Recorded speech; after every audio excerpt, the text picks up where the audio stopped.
Good evening students, स्वागत है आपका मेरे यूट्यूब चैनल नोट्स एम्पायर में। आरची यहाँ पर आपको रांची यूनिवर्सिटी के अंतर्गत आने वाले सभी बीएड कॉलेज का लेसन प्लान मिलेगा। सब्जेक्ट वाइज अगर आप कोई लेसन प्लान चाहते हैं तो आप नीचे कमेंट कर सकते हैं। तो हमने कल डिस्कस किया था वाणिज्य विषय के अंतर्गत व्यावसायिक अध्ययन और इसका प्रकरण था साझेदारी संगठन की विशेषताएँ। अब हम इसके अगले प्रकरण को लेकर लेसन प्लान का ये वीडियो है, जैसा कि देख रहे हैं। यह लेसन प्लान, जैसे हिंदी में कहेंगे अभ्यास पाठ योजना। सबसे पहले तो लिखेंगे विद्यालय का नाम, जो भी आपके विद्यालय का नाम हो। विषय व्यावसायिक अध्ययन, कक्षा 11th, प्रकरण साझेदारी संगठन, उप प्रकरण साझेदारी संगठन के प्रकार। छात्रा शिक्षिका का नाम, जो भी आपका नाम हो। समय 35 मिनट। बहुत सारे कॉलेजेस में ये टाइम 35 से 40 मिनट का भी रहता है, तो आप अपने कॉलेज के हिसाब से इसे मेंटेन कर लीजिएगा। रोल नंबर जो भी आपका हो। सत्र 2019 से 21 सेशन का ये है और आप नया बना सकते हैं। डेट भी मेंशन करेंगे। अब सबसे पहले लिखेंगे सामान्य उद्देश्य। इसका फर्स्ट पॉइंट है विद्यार्थियों को साझेदारी संगठन का ज्ञान देंगे। सेकंड पॉइंट है विद्यार्थियों को साझेदारी संगठन के प्रकारों की जानकारी देंगे। थर्ड पॉइंट है विद्यार्थियों के रचनात्मक बुद्धि के विकास हेतु, विद्यार्थियों के तार्किक क्षमता के विकास हेतु। विशिष्ट उद्देश्य हैं विद्यार्थियों को साझेदारी संगठन के विभिन्न प्रकारों की जानकारी देंगे। शिक्षण विधियाँ, व्याख्यान विधि, प्रश्नोत्तरी विधि, आगमन निगमन विधियाँ। शिक्षण सामग्री है चार्ट पेपर, लपेट, श्यामपट। पूर्व ज्ञान लिखा ही जाता है हर लेसन प्लान में। तो यहाँ पे विद्यार्थी साझेदारी संगठन के विभिन्न प्रकारों की जानकारी रखते हैं। और इस तरह से हम अगले पेज पे आते हैं तो यहाँ पे 6 कॉलम बनेंगे। सोपान, शिक्षण बिंदु, शिक्षण उद्देश्य, छात्रा शिक्षिका क्रियाशीलन, श्यामपट कार्य एवं सहायक सामग्री और छात्रा क्रियाशीलन। इस तरह से 6 कॉलम बनाने के बाद सोपान में लिखेंगे वर्ग प्रवेश। शिक्षण बिंदु, वर्ग में शांतमय वातावरण तैयार करेंगी। शिक्षण उद्देश्य हो जाएंगे विद्यार्थियों को ज्ञान देना। छात्रा शिक्षा क्रियाशीलन, छात्रा शिक्षिका प्रसन्न मुद्रा में कक्षा में प्रवेश करेंगी तथा विद्यार्थियों का अभिवादन स्वीकार करेंगी। छात्रा क्रियाशीलन है विद्यार्थी छात्रा शिक्षिका का अभिवादन करेंगे और उनका आदेश पाकर बैठ जाएंगे। सोपान में आगे हम जाएंगे प्रस्तावना। शिक्षण बिंदु होंगे प्रस्तावना के प्रश्न। शिक्षण उद्देश्य होंगे पाठ की ओर विद्यार्थियों का ध्यान आकर्षित करने हेतु। छात्रा शिक्षिका क्रियाशीलन है छात्रा शिक्षिका विद्यार्थियों से पूर्व ज्ञान से संबंधित प्रश्न पूछेंगी। श्यामपट कार्य यहाँ कुछ भी नहीं है, छात्रा क्रियाशीलन भी यहाँ कुछ भी नहीं है। तो फर्स्ट क्वेश्चन है हम अपनी आय की ज़रूरतों को पूरा करने के लिए क्या करते हैं। ये प्रस्तावना के प्रश्न हैं। विद्यार्थी आंसर करेंगे व्यवसाय। सेकंड क्वेश्चन है व्यवसाय का उद्देश्य क्या है। विद्यार्थी आंसर करेंगे लाभ कमाना तथा हानि को नियंत्रित करना। क्वेश्चन 3, जब 2 या उससे अधिक लोग मिलकर व्यवसाय करते हैं तो उसे क्या कहते हैं। विद्यार्थी आंसर करेंगे साझेदारी। हम फिर से सोपान में आएंगे। सोपान में अगला है उद्देश्य कथन। शिक्षण बिंदु हो जाएगा पाठ का शीर्षक। शिक्षण उद्देश्य हो जाएगा छात्रा शिक्षिका द्वारा पाठ के स्पष्टीकरण हेतु। छात्रा शिक्षिका क्रियाशीलन हो जाएगा छात्रा शिक्षिका पाठ के शीर्षक को श्यामपट पर लिखकर रेखांकित करेंगी और पाठ का शीर्षक होगा साझेदारी संगठन। ये कार्य से श्यामपट कार्य है और छात्र छात्राएं अपनी कॉपी में शीर्षक लिखकर रेखांकित करेंगे साझेदारी संगठन। हम अगले पेज पे आ जाते हैं। फिर से वैसे ही 6 कॉलम बनेगा। सोपान, शिक्षण बिंदु, शिक्षण उद्देश्य, छात्रा शिक्षिका क्रियाशीलन, श्यामपट कार्य एवं सहायक सामग्री, छात्रा क्रियाशीलन। सोपान है साझेदारी के प्रकार। छात्रा शिक्षिका क्रियाशीलन है। छात्रा शिक्षिका साझेदारी के प्रकार को चार्ट के माध्यम से स्पष्ट करेंगी। श्यामपट्ट पर ये कार्य करना होगा। साझेदारी के प्रकार: सामान्य तथा सीमित साझेदारी, ऐच्छिक तथा विशेष साझेदारी। थर्ड है वैध तथा अवैध साझेदारी।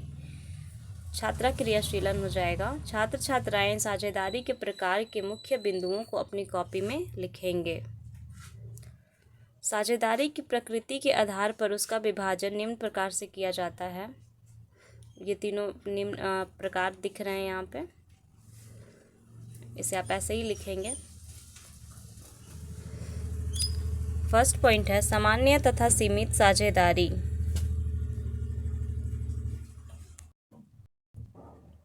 फर्स्ट पॉइंट है सामान्य तथा सीमित साझेदारी। ये हमारा शिक्षण बिंदु है। शिक्षण उद्देश्य है विद्यार्थियों में रुचि उत्पन्न करने के लिए स्पष्टीकरण। छात्रा शिक्षिका क्रियाशीलन है। छात्रा शिक्षिका बताएंगी कि सामान्य साझेदारों में साझेदार का दायित्व असीमित होता है। दूसरी ओर सीमित साझेदारी में साझेदार दो प्रकार के होते हैं, एक है सामान्य साझेदार और दो है विशिष्ट साझेदार।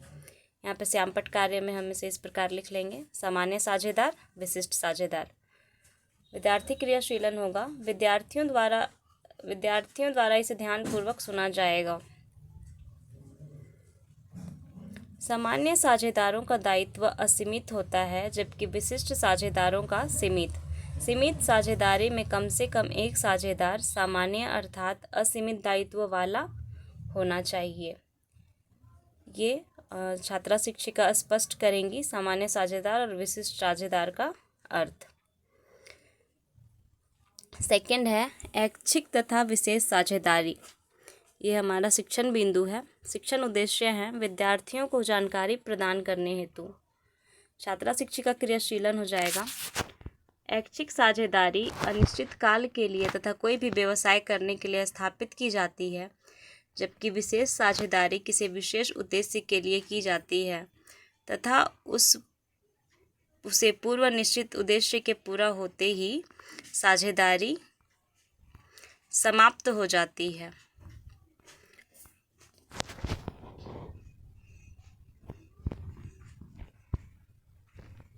इस तरह से अगले पेज पर आते हैं। यहाँ भी 6 कॉलम बनेंगे। सोपान, शिक्षण बिंदु, शिक्षण उद्देश्य, छात्रा शिक्षिका क्रियाशीलन, श्यामपट्ट कार्य एवं शिक्षण सामग्री, छात्रा क्रियाशीलन।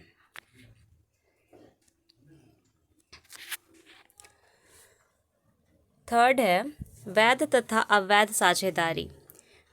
ये शिक्षण बिंदु है हमारा। शिक्षण उद्देश्य है विद्यार्थियों को वैध तथा अवैध साझेदारी का ज्ञान देने हेतु छात्रा शिक्षिका क्रियाशीलन है। साझेदारी की स्थापना के लिए भारतीय साझेदारी अधिनियम के अंतर्गत रजिस्ट्रेशन कराना अनिवार्य नहीं है, परंतु फिर भी साझेदारी संगठनों को इस अधिनियम के प्रावधानों के अनुरूप ही कार्य करना होता है। जो साझेदारी अपना कारोबार अधिनियम के प्रावधानों के अंतर्गत करती है वही वैध साझेदारी कहलाती है। इसके विपरीत निम्न दशाओं में एक साझेदारी अवैधानिक अथवा गैर कानूनी मानी जाती है। ये दशाएं निम्न हैं। श्यामपट्ट कार्य में हम इसे इस तरह से दर्शाएंगे: अवैध साझेदारी। इसका फर्स्ट पॉइंट है मतलब किन किन दशाओं में एक साझेदारी को अवैध माना जाएगा। ये है यदि साझेदारों की स्थापना का उद्देश्य गैर कानूनी हो। सेकेंड पॉइंट है साझेदारी का व्यवसाय सार्वजनिक नीति के विपरीत हो। थर्ड पॉइंट है सदस्यों की संख्या निर्धारित न्यूनतम सीमा से कम या अधिकतम सीमा से अधिक हो। फोर्थ पॉइंट है साझेदारी में कोई शत्रु देश का व्यक्ति भी साझेदार हो। छात्रा क्रियाशीलन होगा। छात्र छात्राएं इसे समझेंगे तथा अपनी कॉपी पर लिखेंगे। आगे आते हैं। यहाँ तक एक पार्ट कंप्लीट हुआ। अब खंडावृत्ति के प्रश्न शिक्षिका पूछेंगी विद्यार्थियों से। तो हमारा शिक्षण बिंदु हो जाएगा खंडावृत्ति के प्रश्न। शिक्षण उद्देश्य होगा विद्यार्थियों को जानकारी देने हेतु। क्वेश्चन फर्स्ट, प्रकृति के आधार पर साझेदारी के कितने प्रकार हैं? छात्रा शिक्षिका प्रश्न पूछेंगी, प्रकृति के आधार पर साझेदारी के कितने प्रकार हैं? विद्यार्थी आंसर करेंगे 2 प्रकार। दूसरा है ऐच्छिक साझेदारी किसे कहते हैं? विद्यार्थी आंसर करेंगे अनिश्चित काल के लिए की गई साझेदारी। थर्ड है वैध साझेदारी किसे कहते हैं? आंसर है पंजीकृत या रजिस्ट्रेशन हुई साझेदारी को। अब यहाँ से द्वितीय खंड स्टार्ट होता है। द्वितीय खंड में भी इसी तरह से 6 कॉलम आपके रहेंगे। द्वितीय खंड में साझेदारी का शिक्षण बिंदु है, साझेदारी तथा एकाकी व्यापार में अंतर। शिक्षण उद्देश्य है विद्यार्थियों को साझेदारी तथा एकाकी व्यापार में अंतर का ज्ञान देना। छात्रा शिक्षिका क्रियाशीलन है, छात्रा शिक्षिका साझेदारी तथा एकाकी व्यापार में अंतर को स्पष्ट करके व्याख्या करेंगी। श्यामपट्ट कार्य में चूंकि कुछ नहीं किया गया है इसलिए छात्रा क्रियाशीलन में हो जाएगा। छात्र छात्राएं साझेदारी तथा एकाकी व्यापार के अंतर को समझने का प्रयत्न करेंगे। हम 5वें पेज पे आ जाते हैं। यहाँ पे भी 6 कॉलम है। सोपान, शिक्षण बिंदु। आप जब भी एक नया पेज मतलब आएंगे तो आपको 6 कॉलम बनाने होंगे। पहला कॉलम है सोपान, दूसरा कॉलम है शिक्षण बिंदु, तीसरा कॉलम है शिक्षण उद्देश्य, चौथा कॉलम है छात्रा शिक्षिका क्रियाशीलन, 5वां कॉलम है श्यामपट्ट कार्य एवं सहायक सामग्री, 6ठा कॉलम है छात्रा क्रियाशीलन। तो इस तरह से सोपान में देखेंगे प्रस्तुतिकरण, जो भी शिक्षिका पढ़ा रही हैं उसका प्रस्तुतिकरण। यहाँ पे छात्रा शिक्षिका क्रियाशीलन है, इसमें साझेदारी और एकाकी व्यापार में अंतर स्पष्ट किया गया है। पहला आधार है सदस्यों की संख्या। साझेदारी और एकाकी व्यापार में अंतर का पहला आधार है सदस्यों की संख्या। साझेदारी में सामान्य व्यवसाय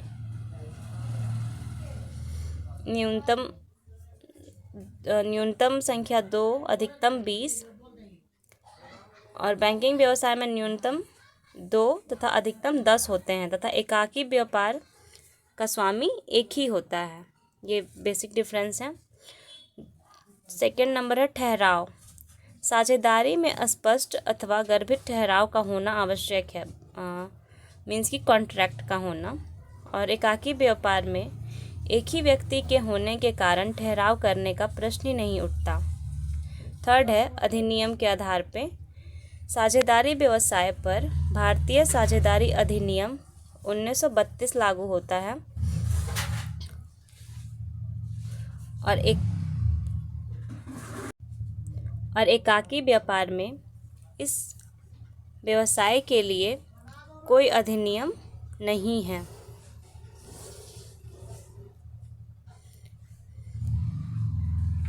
अब छात्रा शिक्षिका पुनरावृत्ति कराएंगी ताकि यह पता चले कि विद्यार्थियों को पाठ कितना समझ में आया। तो सोपान होगा पुनरावृत्ति, शिक्षण उद्देश्य होगा पाठ का दोहराव, शिक्षण बिंदु होगा पाठ का दोहराव, शिक्षण उद्देश्य होगा विद्यार्थियों के स्थायी ज्ञान के लिए, छात्रा शिक्षिका क्रियाशीलन होगा, छात्रा शिक्षिका पाठ की पुनरावृत्ति चार्ट के माध्यम से करवाएंगी। ये चार्ट दिखाई दे रही होगी। पुनरावृत्ति के यहाँ पे पॉइंट्स हैं। एकाकी व्यापार का स्वामी एक ही होता है। सेकंड पॉइंट है बैंकिंग व्यवसाय में साझेदार की अधिकतम संख्या 10 स्वीकृत है। थर्ड पॉइंट है गैर बैंकिंग व्यवसाय में साझेदारी फर्म में साझेदारों की संख्या 20 होती है। फोर्थ पॉइंट है एक फर्म को रजिस्ट्रेशन का प्रमाण पत्र फर्मों का रजिस्ट्रार जारी करता है। छात्र शिक्षिका क्रियाशीलन, यहाँ पे छात्रा क्रियाशीलन हो जाएगा। छात्र छात्राएं ध्यानपूर्वक सुनेंगे और समझने का प्रयत्न करेंगे।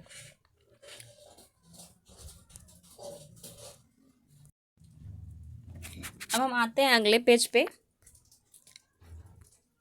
यहाँ पे भी 6 कॉलम बनेंगे। सोपान, शिक्षण बिंदु, शिक्षण उद्देश्य, छात्रा शिक्षिका क्रियाशीलन, श्यामपट्ट कार्य एवं सहायक सामग्री, और 6ठा कॉलम होगा छात्रा क्रियाशीलन। सोपान में देख सकते हैं कक्षा कार्य, शिक्षण बिंदु होगा कक्षा कार्य के प्रश्न, शिक्षण उद्देश्य होगा विद्यार्थियों के स्मरण शक्ति के स्थायित्व की जांच के लिए। छात्रा शिक्षिका क्रियाशीलन में हम लिखेंगे छात्रा शिक्षिका लपेट श्यामपट्ट के माध्यम से विद्यार्थियों को प्रश्न देंगी। श्यामपट्ट कार्य होगा इसमें कि कक्षा कार्य दिया जाएगा। क्वेश्चन 1, प्रत्येक साझेदार कौन है? क्वेश्चन 2, बैंकिंग व्यवसाय में साझेदारों की अधिकतम संख्या कितनी स्वीकृत है? क्वेश्चन 3, गैर बैंकिंग साझेदारी फर्म में साझेदारों की अधिकतम संख्या कितनी होती है? क्वेश्चन 4, एक फर्म को रजिस्ट्रेशन का प्रमाण पत्र कौन जारी करता है? छात्रा क्रियाशीलन हो जाएगा छात्राएं कक्षा कार्य के प्रश्नों को अपनी कॉपी पर लिखेंगे। अब अगला हम आ जाते हैं सुधार कार्य। ये बच्चे करेंगे। कक्षा कार्य के बाद छात्रा शिक्षिका सुधार कार्य कराएंगी। सोपान हो जाएगा सुधार कार्य।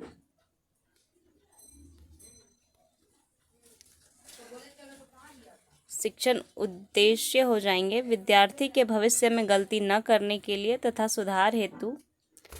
छात्रा शिक्षिका क्रियाशीलन हो जाएगा छात्रा शिक्षिका श्यामपट्ट के माध्यम से सुधार कार्य का काम विद्यार्थियों से करवाएंगी और सुधार कार्य इन्हीं सवालों के जवाब होंगे। प्रत्येक साझेदार कौन है? तो फर्म का स्वामी एवं एजेंट दोनों। बैंकिंग व्यवसाय में साझेदारों की अधिकतम संख्या कितनी स्वीकृत है? तो आंसर हो जाएगा 10। क्वेश्चन 3 है गैर बैंकिंग व्यवसाय साझेदारी में फर्म में साझेदारों की अधिकतम संख्या कितनी होती है? सुधार कार्य में आंसर हो जाएगा 20। 4th का आंसर हो जाएगा फर्मों का रजिस्ट्रार। अब छात्रा क्रियाशीलन में हम लिखेंगे छात्र छात्राएं अपनी कॉपी में सुधार कार्य करेंगे। और इस तरह से हमारा एक लेसन प्लान पूरा कंप्लीट हो जाएगा और फाइनली हम स्टूडेंट्स को गृह कार्य के प्रश्न देंगे जो कि उन्हें अगले क्लास में बना के आने को कहा जाएगा। तो ये होगा हमारा सोपान गृह कार्य। शिक्षण बिंदु होंगे गृह कार्य के प्रश्न। शिक्षण उद्देश्य होंगे विद्यार्थियों में खोज प्रवृत्ति विकसित करने के लिए। और छात्रा शिक्षक क्रियाशीलन यहाँ पे कुछ नहीं होगा। श्यामपट्ट कार्य में हम लिखेंगे गृह कार्य। किन दशाओं में एक साझेदारी को अवैध कहा जाता है? इसके कारणों का पता लगाएं। अब छात्र छात्राएं अपनी कॉपी पर गृह कार्य के प्रश्न लिखेंगे। तो इस तरह से हमारा एक पूरा लेसन प्लान कंप्लीट होता है। ये 6 पेज तक जाता है। यहाँ से